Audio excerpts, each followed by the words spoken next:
സങ്കീർത്തനങ്ങൾ 9. ഞാൻ പൂർണ്ണ ഹൃദയത്തോടെ യഹോവയെ സ്തുതിക്കും. നിന്റെ അത്ഭുതങ്ങളെയൊക്കെയും ഞാൻ വർണ്ണിക്കും. ഞാൻ നിന്നിൽ സന്തോഷിച്ചുല്ലസിക്കും.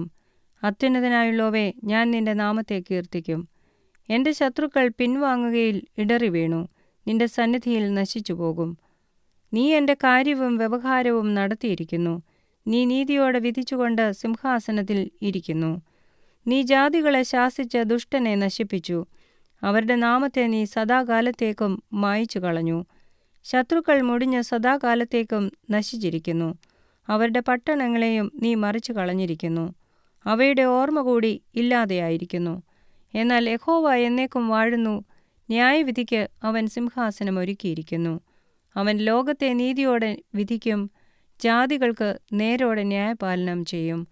യഹോവ പീഡിതന് ഒരഭയസ്ഥാനം, കഷ്ടകാലത്ത് ഒരഭയസ്ഥാനം തന്നെ.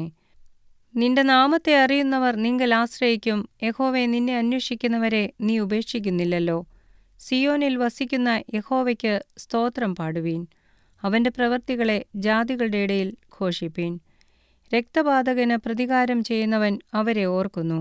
എളിയവരുടെ നിലവിളിയെ അവൻ മറക്കുന്നതുമില്ല. യഹോവേ, എന്നോട് കരുണയുണ്ടാകണമേ. മരണവാതിലുകളിൽ നിന്ന് എന്നെ ഉദ്ധരിക്കുന്നവനെ, എന്നെ പകയ്ക്കുന്നവരാൽ എനിക്ക് നേരിടുന്ന കഷ്ടം നോക്കേണമേ.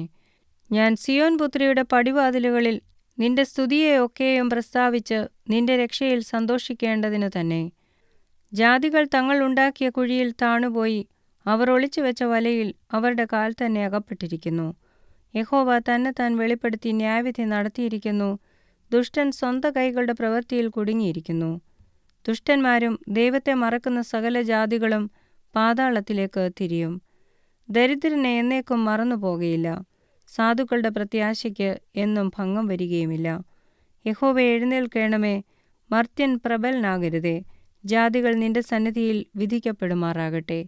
യഹോവേ, തങ്ങൾ മർത്യരത്രേ എന്ന് ജാതികൾ അറിയേണ്ടതിന് അവർക്ക് ഭയം വരുത്തേണമേ.